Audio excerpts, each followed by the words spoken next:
वेद बचाएगा सरू की जान, गणपति करेंगे कामिनी, उर्मिला और अनिका का प्लान फेल। आगे बढ़ने से पहले वीडियो को लाइक और चैनल को सब्सक्राइब करना ना भूलें। सीरियल सरू में कामिनी, उर्मिला और अनिका तीनों मिलकर सरू के नशे की हालत का फायदा उठाते हुए उससे उसकी असली माँ का राज जानने की कोशिश करते हैं, जिस पर वो सरोजा की फोटो उन्हें दिखाती है, जिसे देख कामिनी सरू पर भड़कती है और उससे उसकी असली माँ के बारे में पूछती है।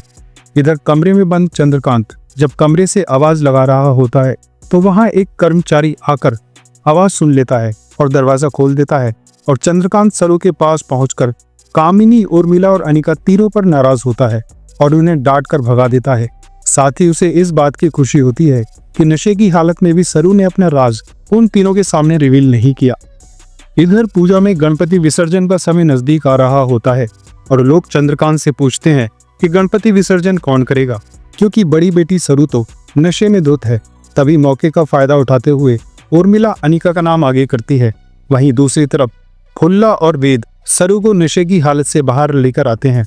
नशे से बाहर आने के बाद सरू वेद से पूछती है कि उसे नशा चढ़ा तो चढ़ा कैसे, लेकिन वेद को भी कोई आइडिया नहीं होता इस बारे में और वेद सरू को कपड़े चेंज करके पूजा में आने को बोलता है। सरू के होश में आने की खबर सुनकर अनिका दुखी होती है, लेकिन कामिनी वहां आकर सरू के खिलाफ एक नया प्लान बनाती है, जिसे सुनने के बाद तीनों बहुत खुश होते हैं। इसके बाद तीनों अपने प्लान के तहत पहले तो एक कामवाली से झूठ बुलवाते हैं कि पानी की टंकी में गणपति जी का सोने का सिक्का गिर गया है जो उर्मिला ने मंगाया था, जिसे सुनकर सरू उसकी हेल्प करने के लिए तैयार हो जाती है और पानी की टंकी में घुस जाती है। तो वहीं अनिका उसी कामवाली की मदद से पानी की टंकी का दरवाजा बंद कराकर उसमें लॉक लगवा देती है और चाबी अपने पास रख लेती है और उसके बाद टंकी का पानी ऑन करके उसमें पानी छोड़ देती है ताकि पानी में डूबकर सरू की मौत हो जाए। सरू अंदर से आवाज लगाती है मगर उसकी आवाज कोई नहीं सुनता। इधर चंद्रकांत, फुल्ला और वेद तीनों परेशान होते हैं कि सरू अभी तक क्यों नहीं आई और फुल्ला और वेद दोनों सरू को ढूंढने लगते हैं। वहीं दूसरी तरफ सरोजा को सरू को लेकर बुरा आभास होने लगता है कि उसकी जान खतरे में है। शो के आने वाले ट्रैक में आप देखेंगे कि सरू की एब्सेंस में गणपति विसर्जन का टाइम कम रह जाने के कारण उर्मिला और कामिनी अनिका का नाम सजेस्ट करती है, लेकिन जब अनिका गणपति विसर्जन के लिए गणपति जी की मूर्ति उठाने की कोशिश करेगी तो उससे मूर्ति उठेगी ही नहीं।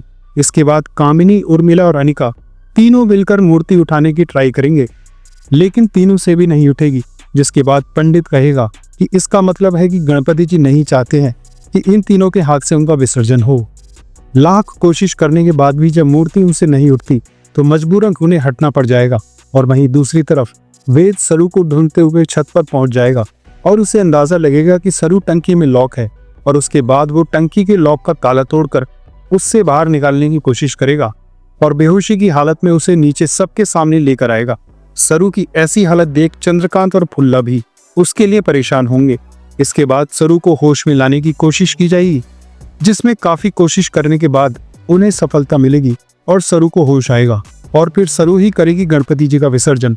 फुल्ला और बाकी लोग उसे आराम करने को कहेंगे, मगर सरू गणपति जी का विसर्जन पर जोर देते हुए कहेगी कि विसर्जन के लिए ज्यादा टाइम नहीं बचा है, इसलिए पहले विसर्जन हो जाए फिर वो आराम कर लेगी। सरू और टेलीविजन से जुड़ी ऐसी ही और अपडेट्स के लिए जानकारी के लिए सब्सक्राइब करें हमारा चैनल टीवी पटाखा। धन्यवाद।